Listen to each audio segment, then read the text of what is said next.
MLC కవిత ఆసుపత్రిలో చేరారు. కాసేపటి క్రితం వైద్య పరీక్షల కోసం హైదరాబాద్లోని ఓ ప్రైవేట్ హాస్పిటల్లో ఆమె చేరినట్లు తెలుస్తోంది. ఇవాళ సాయంత్రం వరకు వైద్యులు ఆమెకు పలు రకాల వైద్య పరీక్షలు నిర్వహించనున్నట్లు సమాచారం.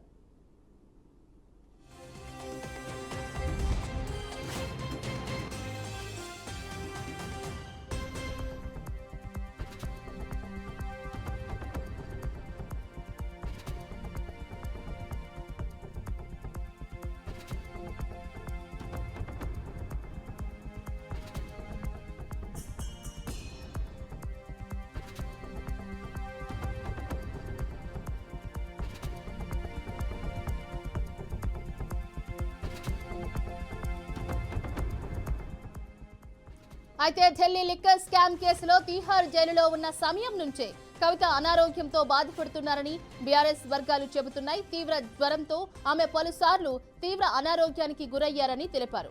అప్పట్లో ఢిల్లీ ఎయిమ్స్ లో వైద్య పరీక్షలు కూడా నిర్వహించారు.